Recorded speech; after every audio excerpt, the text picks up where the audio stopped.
자, 24페이지. 저번 시간에 이어서 4편째죠. 한번 진행해 보겠습니다. 자, 원랭스는 무엇인가? 원랭스의 정의를 다루고 나서 컬러 코드를 사용해서 전개도를 그려봅시다. 원랭스는 원랭스의 정의, 전체 모발이 자연스럽게 내려오는 위치에서 동일 선상으로 커트된 스타일. 두 번째 밑에 부분, 특징, 헤어스타일 중에서 모량이 가장 많고 율동이 가장 둔한 스타일. 율동감이 적다는 거죠. 그 다음에 2번에는 일선상에 모발이 내려온다. 일자로 한 선으로 모발이 다 내려온다는 거죠. 한 지점으로. 3번은 가이드라인, 동일선상. 그 다음에 4번은 앞으로 점점 내려갈 수도 있고요. 뒤로 점점 내려갈 수도 있고 여러 가지 이 형태를 만들 수 있다는 겁니다. 자, 이 그림에서는 모발이 자연스럽게 내려오는 위치에서 같은 가이드라인에 맞춰서 커트하는 거라고 보시면 되고요. 자, 밑에 방법. 1번 같은 가이드라인으로 커트한다. 2번 모류를 따라서 콤을 커버한다. 3번 목덜미가 들뜨지 않도록 오류나 골격을 확인하면서 단차가 생기지 않도록 커트한다. 자, 밑에 슬라이스 패널, 호리존탈, 가로 슬라이스고요. 가로 패널. 그 다음에 다이애거널 슬라이스로 작업을 한다고 되어 있어요. 사선 패널. 자, 원랭스에서 해서는 안 되는 테크닉이 있답니다. 자, 첫 번째 리프팅.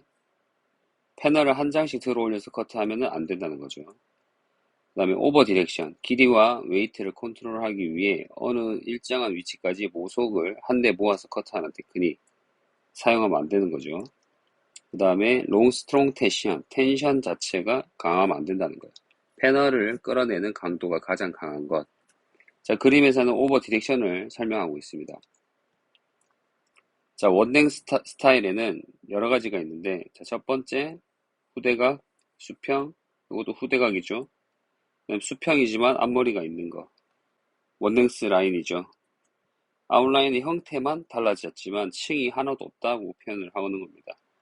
그 다음에 전대각. 이렇게 6가지가 있는데, 6가지 이상을 만들어낼 수가 있죠. 층이 없으면 되고, 그 한 라인에, 아웃라인의 모양이 어떻든 층이 없는 라인이 원랭스라고 표현을 하시면 돼요.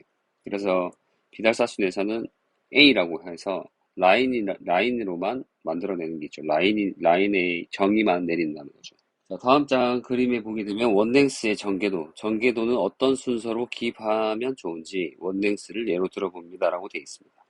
자, 우리 원랭스 다 자를 줄 알잖아, 그죠? 근데 여기서 등분이 어떻게 나눠져 있고 슬라이스 모양이 어떻다라는 걸 생각하시면 되고, 자, 여기 보시게 되면 처음에 가이드를 정하는 구역은 되게 작게 슬라이스가 나눠져 있고요. 그 가이드 위에 부분, 그 다음에 여기 옥시피탈 부분, 점점 올라갈수록 백 부분, 그 다음에 여기 골든 포인트 부분, 탑 부분까지 점점 올라가고 있다는 거. 그리고 가로 슬라이스로 그림을 그려주시면 되고요. 다음 장으로 한번 넘어가 보겠습니다.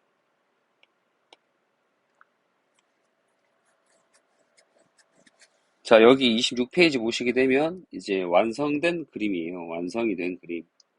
그래서 원랭스 같은 선상에 돼 있도록 그림을 그리셔야 되고, 화살표 방향은 다 아래로 되어 있고요. 그 다음에 슬라이스 모양은 가로 슬라이스고, 가로 슬라이스로 옆에서 뜨게 되면 이 두상 자체의 골격이 위로 갈수록 좁아지기 때문에 이렇게 둥근 형태가 나오는 게 가로 슬라이스가 적합하게 나눠지고 있다는 걸 알고 계셔야 됩니다. 그래서 우리가 두상을 나눌 때도 직선적인 느낌을 둥글게 나눠야지만 적용이 올바르게 되고 있다는 거예요. 첫 번째 브라운에 대해서 나와 있고요. 그 다음에 그린, 레드, 블루 이렇게 되어 있습니다. 자, 여기서 전개도를 그리는 순서. 브라운은 브로킹을 기입한다. 그 다음에 브라운으로 센터 파트의 브로킹 위치를 기입한다고 되어 있어요. 여기죠. 가운데 부분. 그죠? 그래서 5개 그림 중에서 가운데를 그릴 수 있는 구역에다가 그림을 그리시고, 그 다음에 그린은 슬라이스입니다. 슬라이스. 가로 슬라이스이기 때문에 가로 슬라이스를 그려주시고요. 그 다음에 레드는 슬라이스에 대해서 패널을 어떻게 끌어내는지 그린다. 패널의 방향을 그리는 거예요.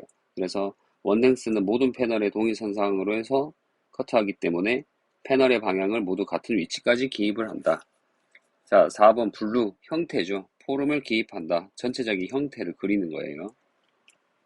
목적으로 삼고 있는 디자인의 형태를 이미지하면서 블루로 포름을 기입합니다. 원랭스는 모두 다 쉐입하기 위해 스타일의 아웃라인을 기입한다.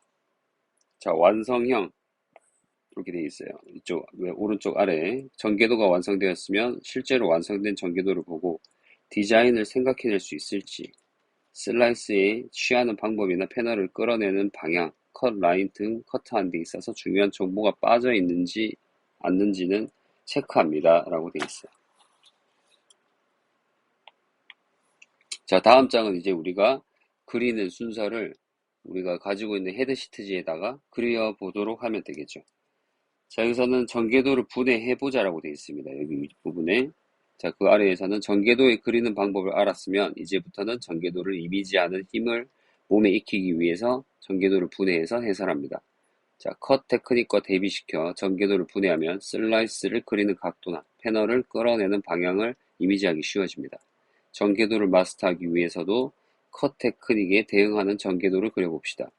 자, 1번 센터 파트로 브로킹을 기입합니다. 그리는 방법 브로킹 1번 사이드부터는 센터 파트가 사각이 되기 때문에 사이드에서 본 전개도에는 브로킹의 라인을 기입하지 않도록 합니다. 라고 되어 있어요.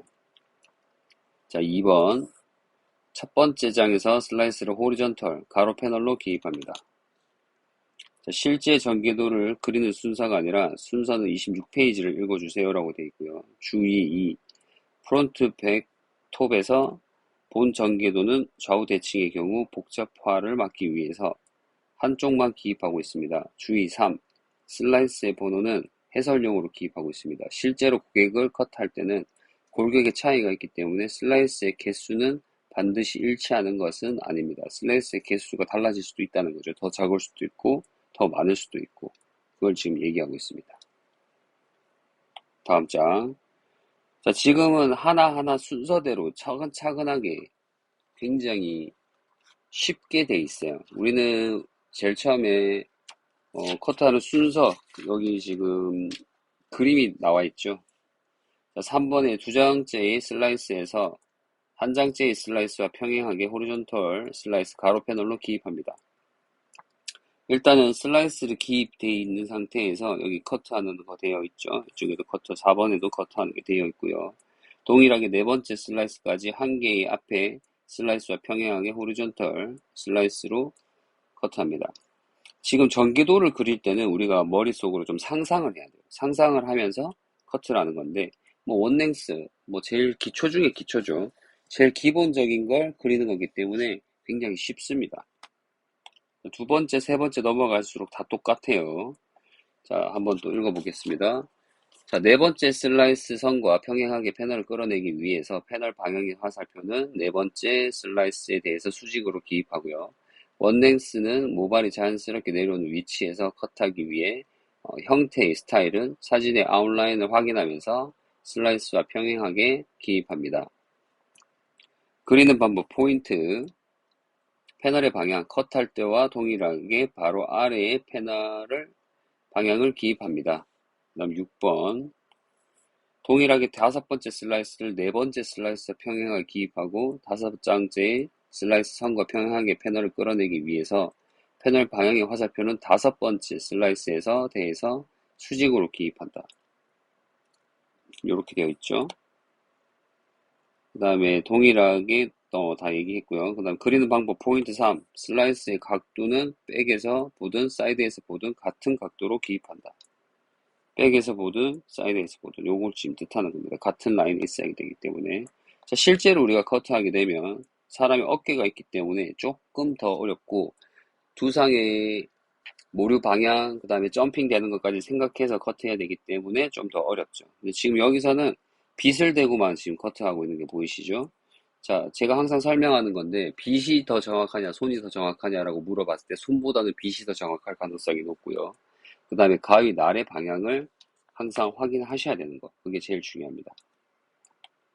자, 그 다음 7번. 7번 보시게 되면 이제는 점점 올라가고 있죠. 동일하게 똑같습니다. 여섯 번째 슬라이스를 또 다섯 번째 슬라이스에 대해서 또 수직으로 기입해야 되고, 화살표, 그 다음에 슬라이스 그려야 되고, 그 다음에 8번도 똑같아요. 일곱 번째 슬라이스를 여섯 번째 슬라이스와 평행을 기입한다. 지금 원넥스는 가장 쉽습니다. 그 다음에 또 넘어가게 되면 9번, 10번, 일곱 번째는 또 패널을 끌어내기 위해서 화살표는 일곱 번째 슬라이스에 대해서 수직으로 기입한다 라고 되어 있습니다. 이제는 전체적으로 사이드랑 다 연결되는 라인이 다 5번부터죠. 그 다음에 10번 전개도로 완성시킵니다. 여덟 번째 슬라이스를 일곱 번째 슬라이스와 함께 평행하게 기입하고 모든 슬라이스에 대해서 수직으로 패널의 방향을 기입한다. 원넥스는 모두 다운 쉐입으로 커트하기 위해 포럼은 디자인의 아웃라인을 기입한다. 그래서 완성된 사진이 요겁니다. 우리가 실제로 커트하는 그림이나 커트하고 싶은 그림을 사진을 하나 확보해서 첫 번째로는 아웃라인을 그릴 줄 알아야 돼요. 전체적인 형태, 겉에 있는 아웃라인. 그래서 이게 이제 전체적인 형태라고 볼 수 있죠. 이 형태를 그리고 우리는 좀 거꾸로 해석해서 그림을 그려봐야 되는 거죠. 이 커트를 사진을 보고 이 사진이 어떻게 되어 있는지 형태를 그려놓고 이 형태 그린 것에서 슬라이스를 나눠봐야 되는 거예요. 그래서 지금은 차근차근 가는 거지만 좀 뒤쪽으로 갈수록 레이어도 차근차근 갈 거고 그라데이션도 차근차근 갈 건데 우리가 실전에서 커트하는 느낌의 도해도는 지금이랑은 또 다른 거를 좀 이해하시고 이걸 이해하다 보면 조금 더 어려운 커트 스타일도 쉽게 접근하게 될 수 있고요. 자기만의 브로킹을 만들 수가 있어요. 자기 상상을 좀 많이 해야 되겠죠. 상상을 하고 그 다음에 사진을 보고 판단하는 능력이 좀 생기셔야 됩니다. 그래서 오늘은 여기까지 원넥스 끝내고요. 다음 시간에는 그라듀에이션에 대해서 설명하도록 하겠습니다. 수고하셨습니다.